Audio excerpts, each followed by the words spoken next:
Մարտ ամսվա սկզբից միջազգային շուկայում տեղի ունեցել ցորենի գնի կտրուկ անկում։ Չիկագոյի բորսայում ներկայում ցորենը վաճառվում է $264 1 տոննայի դիմաց, իսկ Փարիզի բորսայում ցորենի գինը իջել է մինչև $303։ 2001 թվականի ընթացքում սրանք ամենացածր գներն են։ Փետրվարի համեմատ ցորենի միջազգային գները նվազել են 15-ից 20%-ով։ Էժանացման հիմնական մեղավորը ԱՄՆ-ի գյուղատնտեսության նախարարությունն է, որը հայտարարել է ցորենի պաշարների ավելացման մասին։ Թեև ցորենի միջազգային գների նվազման միտումը պահպանվել է համարյա ողջ մարտի ընթացքում, Հայաստանում այն գրեթե չի զգացվում։ Ոչ ալյուրն է էժանացել, ոչ էլ հացը։ Եթե բարձրացմանը շատ արագ արձագանքում է մեր շուկան, իտեմս ներկրողների, ապա նվազման դեպքում Հայաստանի եւ Հայաստանի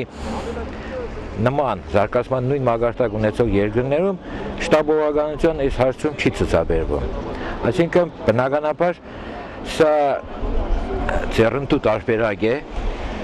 ներկրողների եւ հետագա վաճառողների համար։ Ըստ տնտեսագետ Արթուր Առաքելյանի, գնաճի դեպքում պետությունը պետք է վերահսկողություն սահմանի, ինչպես նաև կատարի հետազոտություններ, թե որ ժամանակահատվածին ներկրված ապրանքն է միանգամից թանկացվում։ Հայաստանում միջազգային գների իջեցման դեպքում գործարարները չեն էժանացնում ապրանքը, պատճառաբանելով, թե ունեն պահուստային պաշարներ, որոնք ձեռք են բերել բարձր շուկայական արժեքով։ Մեկ ամիս առաջ ձեռք ենք բերել 12000 դրամով,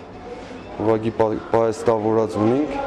դեռ չգիտեմ հիմա ալուրի գինի իշխան։ Մանրածախ առևտրում հացի գինը որ բարձրանում է ոչ միայն գինը, դա այդքան սարսափելի չէ, սա հասկանալի է։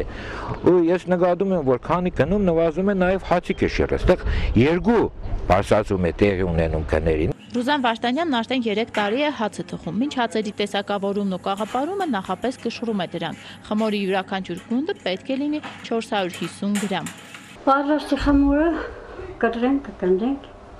իմ գործից մեծ մասամբ կնդելը ու մարմնակաշի տնախն։ Տնախ զարգելը ձևավորել, այսինքն։ Նույն ձևել երևունին պաստոքեն կողմուտի մեջ է, հետո տնախ զարգենք ու պատրաստի հացը արդեն կերտը պեշք։ Յուրի Գաբաձեն էլ 3 շաբաթ առաջ է Վրաստանից եկել Գյումրի, համեմատում է տեղի ու Վրաստանի գները, փաստում է, կան էական տարբերություններ։ Հացի գինը եւ Գյումրիում եւ մեզ մոտ համարյա նույնն է, մոտ 1 լարի արժե, իսկ ալյուրը մեզ մոտ մի քիչ էժան է, 52 լարի արժե։